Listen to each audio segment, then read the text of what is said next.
Good morning, তোমরা সবাই কেমন আছো? আশা করছি সবাই খুব ভালো আছো। অনেক দিন পর আবার একটা ব্লগ নিয়ে তোমাদের সামনে হাজির হয়েছি। ভিডিওর ইন্ট্রোটা দেখে হয়তো তোমরা বুঝতে পারছো এটা একটা রাইস সেরিমনি। তবে এই রাইস সেরিমনিতে আমরা কি কি করলাম, কি কি উপহার দিলাম, সারাদিনে কি কি খেলাম, সবই থাকবে এই ভিডিওটাতে। চলো স্টার্ট করা যাক। আজ তো রবিবার, ওই ঘড়িতে 10:30 মতো বাজে। আমি স্নান করে রেডি হয়ে নিচ্ছি। আসলে আমাদের একটু দেরি হয়ে গেছে যাওয়ার জন্যে, অনেক কাজ ছিল সকালে। তো এইদিকে আমি মাথাটা একটু শুকাতে থাকুক, আমি তোমাদের এই গিফটটা দেখিয়ে দিই। এখন যা সোনার দাম বেড়েছে তাতে এর থেকে হয়তো বেশি কিছু আর দেওয়া সম্ভব নয়। একটু ক্লোজ থেকে তোমাদের দেখিয়ে দিই। এই আংটির ডিজাইনটাই আমার পছন্দ হয়েছিল, আর যেহেতু ছেলেদের হাতের আংটি এছাড়া আর পাওয়াও যাবে না। আর আজকে এটা আমার ফাইনাল লুক।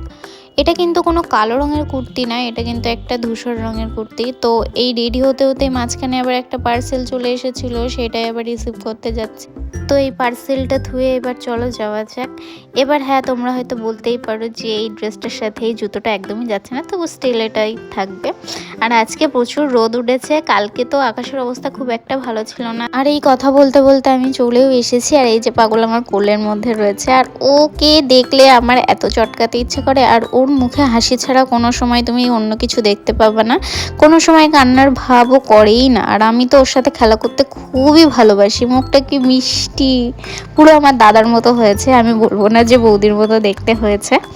সুযোগ হলে কখনো ওর অরিজিনাল ভয়েসটা দেখাবো, যখন ও খুব কথা বলার চেষ্টাটা করে। তো তোমাদের একটা ইন্টারেস্টিং জিনিস দেখায়, এই যে বইয়ের বড় বড় লাট দেখছো, এগুলো সব আমার বড় জেঠুর ব্যবসা, বইয়ের ব্যবসা। সামনে যেহেতু নতুন সিজন শুরু হচ্ছে, প্রচুর বই আছে, কোনো একদিন পারলে তোমাদের দেখাবো। এই বইটা আমি এখন নিয়ে যাব। তো এই যে ওর মামার কোলে বসে পড়েছে, তোমরা দেখতেই পাচ্ছ। ও কিন্তু এখনো ঘুমাচ্ছে। এরপরেই তোমরা ম্যাজিকটা দেখবে, ওর মুখে যেই প্রসাদটা দেবে আর ও সেই ঘুম থেকে উঠে পড়বে। আর ওর কোনো কান্নার কোনো এক্সপ্রেশন নেই, কোনো বিরক্তির এক্সপ্রেশন নেই। ও জাস্ট মুখে ওইটা খেয়ে নিল। মানে অন্যান্য বাচ্চারা হলে ঘুম থেকে ওঠার পরে একটু কান্না করে বা একটু মাকে দেখার জন্য ছটফট করে, ওর মধ্যে সেই জিনিসটা একদমই ছিল না। যে প্রথম একটা বাড়িতে অনুষ্ঠান হচ্ছে, সেইটার ওর কোনো এক্সপ্রেশনই ছিল না। আর এই যে ওর সামনে সব ভাত মাছ দিয়ে দেওয়া হয়েছে, এইগুলো সব ওকে একটু একটু করে একসাথে মেখে দিয়ে মুখে দেওয়া হলো। এই খাবারগুলো কিন্তু আর কেউ খেতে পারবে না, এই খাবারগুলো আমাদের জলে ভাসিয়ে দেওয়ার নিয়ম রয়েছে। আর এই যে এখানে কিন্তু পরপর এবার সবাই আশীর্বাদ করবে, আর পেছনে সব আমাদের বাড়ির লোক কজনই রয়েছে। এবার বলি, কিছু কারণবশত আমাদের এই আজকের দিনটাতেই অনুষ্ঠান হওয়াটা, বড় অনুষ্ঠান যে খাওয়া দাওয়ার অনুষ্ঠানটা রয়েছে, সেটা আজকেই করা হয়নি, কিছুদিন পর করা হবে, ওই এক সপ্তাহ মতো। কিন্তু যেহেতু রাইস সেরিমনির দিনটাই একটাই আছে, তো আজকেই মুখে একটু প্রসাদটা দিয়ে রাখা হলো।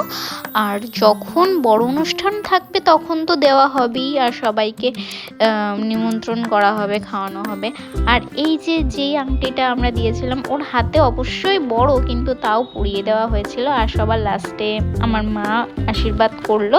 আর আমার মার আশীর্বাদ করার পর ওর মা, মানে আমার বৌদি, সবার লাস্টে আশীর্বাদ করলো, কারণ মায়ের পরে নাকি আর কাউকে আশীর্বাদ করতে নেই।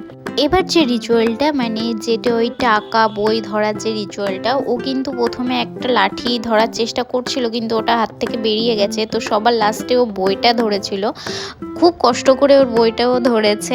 তো যাই হোক, এরপরে আমরা খেতে বসে পড়েছিলাম। আর সেখানে অনেকটা মজা করে সবাই খাওয়া দাওয়া করেছে, তো সেগুলোর ভিডিও করিনি। আর ও এখনও অনবরত না ঘুমিয়ে হাসি দিয়েই যাচ্ছে।